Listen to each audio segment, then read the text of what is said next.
நண்பர்கள் அனைவருக்கும் வணக்கம். உங்கள் ஆண்டாள் நிபுணர் ஆத்தூர் சிவபிரகாசன். நம்ம எப்போவுமே வடகிழக்கை பற்றி இது வரைக்குமே பேசினதில்லை. ஸோ வடகிழக்கு என்னன்னு தெரிஞ்சுக்கங்க.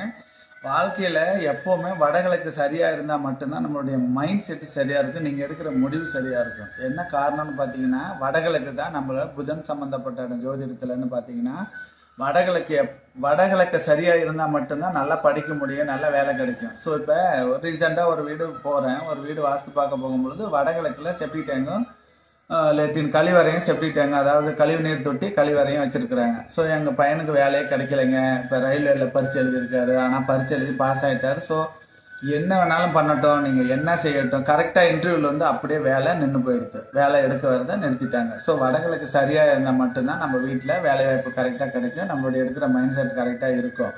வடகிழக்கில் என்னெல்லாம் வரலாம் அப்படிங்கிறத பற்றி தெரிஞ்சுக்கங்க. வரலாம் அப்படிங்கிறது பார்த்திங்கன்னா, நீர், அதாவது பூமிக்கு கீழ்நிலை நீர்த்தேக்க தொட்டி வரலாம், போர்வெல் வரலாம், நல்ல தண்ணீர் வரலாம், நல்ல தண்ணி தொட்டி வரலாம்.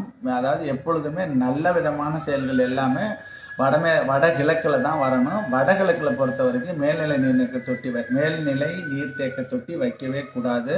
மேல்நிலை, அதாவது வாட்டர் டேங்க் மேலே வைக்கவே கூடாது. அதே மாதிரி செப்டி டேங்க் வரவே கூடாது. செப்டி டேங்க் வந்தால் அந்த வீட்டில் எடுக்கிற கணவன் அந்த குடும்பத் தலைவன் எந்த முடிவு எடுத்தாலுமே தப்பாக தான் இருக்கும். நான் சொல்கிறேன் அப்படிங்கிறதுக்காக நீங்கள் பிளைண்டாக நம்ப வேண்டிய அவசியம் இல்லை. ஆக்சுவலி கொஞ்சம் ரிசர்ச் பண்ணி பார்த்துக்குங்க. நான் சொல்கிறது சரியாக இருந்தால் என்னுடைய வாஸ்தை நீங்கள் நம்பி வாஸ்து பிரகாரம் நீங்கள் வீடு கட்டிக்கிறதுக்கு உண்டான முயற்சி எடுக்கலாம். ஆனால் நீங்கள் வடகிழக்கு பொறுத்த வரைக்கும் தப்பாக இருக்குது அப்படின்னு பார்த்தீங்கன்னா, பிரெயின் சம்மந்தப்பட்ட எல்லா விதமான நோய்களும் வரும். பிரெயின்னா ஆக்சுவலி நீங்கள் என்ன முடிவு எடுத்தாலும் தப்பாக தான் எடுப்பீங்க. எந்த முடிவு எடுத்தாலும் தப்பாக எடுப்பீங்க, அந்த முடிவு தப்பாக தான் இருக்கும். ஏன்னா பிரெயின் சம்மந்தப்பட்ட இடம் அது வடகிழக்கை பொறுத்த வரைக்கும் புதன் இருக்க வேண்டிய இடம். ஸோ எங்கள் பையன் சரியாக படிக்கலைங்க அப்படின்னா, நீங்கள் வடகிழக்கில் ஒரு ரூமை போட்டு அந்த இடத்துல படிக்க சொன்னீங்கன்னா, நிச்சயமாக அவர் வந்து நம்பர் 1 வரதுக்கு உண்டான வாய்ப்பு இருக்குது. படிக்கிறதா இருந்தாலுமே சரி, படிக்கும் அறை வரலாம், வயதானவங்களுடைய அறை வரலாம். ஆனால் எப்பொழுதுமே கணவன் மனைவி உறங்கக்கூடிய அறை வரவே கூடாது, படுக்கை அறை வரவே கூடாது, செப்டிக் டேங்க் வரவே கூடாது, அதே மாதிரி சமையல் அறை வரவே கூடாது. சமையல் அறை வந்தால் எப்படிங்கன்னா, எப்பொழுதுமே அந்த குடும்ப தலைவன் வந்து மைண்டு மூளை சூடாகவே இருக்கும். அவர் எல்லா எந்த முடிவு எடுத்தாலும் அடிக்கடி கோவப்படுறவங்களோட வடகிழக்கு பார்த்தீங்கன்னா தப்பாக இருக்கும். ஒரு கணவன் மனைவிக்குள்ளார சண்டை வரும்பொழுது பார்த்தீங்களேன், எப்பொழுதுமே வடகிழக்கு தப்பாக இருந்தால் அந்த வீட்டில் கணவன் மனைவி நிம்மதியாகவே இருக்க முடியவே முடியாது.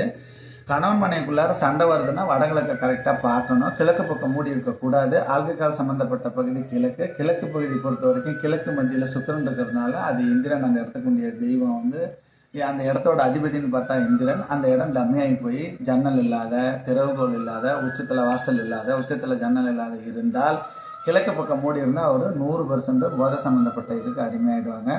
இல்லைனா பிரெயின் சம்மந்தப்பட்ட நோயில் இருப்பாங்க. ஸோ அவங்களுக்கு ஆல்கஹால் பழக்கம் யாருக்கெல்லாம் இருக்குதோ அவங்க வீட்டெல்லாம் நீங்கள் தாராளமாக ஆராய்ச்சி பண்ணி பார்க்கலாம். கிழக்கு பக்கம் நிச்சயமாக மூடி இருக்கும், கிழக்கு பக்கம் நிச்சயமாக மூடி இருக்கும். ஸோ அந்த நம்ம பார்த்திங்கன்னா வடகிழக்கில் நீங்கள் அந்த செப்டி டேங்க் போட்டிருப்பாங்க, கழிவறை போட்டிருப்பாங்க. இப்படி ஏதாவது ஒரு ப்ராப்ளம் வடகிழக்கு வந்து ரொம்ப முக்கியம். ஈசான்ய மூலைன்னு சொல்கிற இந்த வடகிழக்கு பகுதியான சனி மூலை சரியாக வாழ்க்கையில் அமைந்தால் எப்பொழுதுமே நீங்கள் எடுக்கிற முடிவு சரியாக இருக்கும். நீங்கள் எடுக்கிற முடிவு சரியாக இருக்கும் பொழுது நீங்கள் என்ன தொழில் செஞ்சாலும், என்ன விதமான செயல் செஞ்சாலும் அதில் நீங்கள் வெற்றியை மட்டும்தான் பார்ப்பீங்க. தோல்வி வாழ்க்கையில் வரவே கூடாதுன்னு நினச்சிங்கன்னா, உங்கள் வீட்டோட சனி மூலையான வடகிழக்கு மூலையான நார்த் ஈஸ்ட் எப்பொழுது சரியாக இருக்குதோ அப்பொழுது தான் உங்களுடைய முடிவு சரியாக இருக்கும். முடிவு சரியாக இருந்தால் செயல் சரியாக இருக்கும், செயல் சரியாக இருந்ததுன்னா நீங்கள் வாழ்க்கையில் எப்போவுமே வெற்றி வந்துகிட்டே இருக்கும். நமக்கு தோல்வி எந்த சூழ்நிலையிலையும் வராது. அப்போ நீங்கள் வாழ்க்கையில் மிகப்பெரிய வெற்றி அடையணும். நல்லா நம்ம பிள்ளைங்க படிக்கணும், நம்ம எல்லா விதத்துலேயும் வெற்றி அடையணும். அதாவது ஆக்சுவலி பார்த்தீங்கன்னா, இப்போ ஒரு இன்டர்வியூ போகிறீங்க, வடகிழக்கு சரியாக இல்லைன்னா அந்த இன்டர்வியூவில் அவர் நீங்கள் கரெக்டாகவே பதில் சொன்னாலும் இன்டர்வியூவில் ஃபெயில் ஆகிடுவீங்க. இது சூழ்நிலை, உங்களுடைய பிரெயின் அப்படி தான் இருக்கும். ஸோ நீங்கள் எங்கேயாவது பிரெயின் டியூமர் வந்த வீட்டை போய் பாருங்கள். வடகிழக்கு தப்பாக இருந்தால் மட்டும்தான் பிரெயின் டியூமர் வரும், பிரெயின் சம்மந்தப்பட்ட ப்ராப்ளம் வரும், தலையில் வரும். இப்போ பார்த்தீங்க, என்னோடய ஃப்ரெண்டு ஒருத்தர் வடகிழக்கில் வந்து செப்டிக் டேங்க் வச்சுருக்கிறவர் பைக்கில் போனார். பைக்கில் நல்லா ஹெல்மெட் போட்டுக்கிட்டு சூப்பராக தான் போனார். ஆனால் ஹெல்மெட்டே கலண்டுக்குச்சு கீழே விழுகும் பொழுது. ஒரு சின்ன விபத்து நடந்து ஒரு ஹெல்மெட்டே கலந்து கீழே விழுந்து விபத்து நடக்குது. ஸோ வடகிழக்கு சரியாக இருந்தால் இதுபோல் எந்த விதமான அசம்பாவிதங்களும் நடக்காது. வாழ்க்கையில் மிகப்பெரிய வெற்றி பெறலாம். நீங்கள் ஜெயிக்கணும் அப்படின்னா முதல்ல வாழ்க்கையில் வடகிழக்கை சரி பண்ணிக்கோங்க. வடகிழக்கு சரியாக இருந்தால் மட்டும்தான் நம்மளுடைய புத்தி சரியாக இருந்தால் தான் செயல் சரியாக இருக்கும். செயல் சரியாக இருந்தால் தான் நம்ம வாழ்க்கையில் வந்து ஒரு வெற்றிங்கிறத நோக்கி நம்ம அடைய முடியும். அப்போ வாழ்க்கையில் மிக சரியாக வடகிழக்கு சனி மூலையான சனி மூலையை சரியாக அமைத்து வாழ்க்கையில் மிகப்பெரிய வெற்றி பெறிய என்னுடைய அன்பான வாழ்த்துக்கள். வாழ்க வளமுடன். வாழ்த்துக்கள் நண்பர்களே.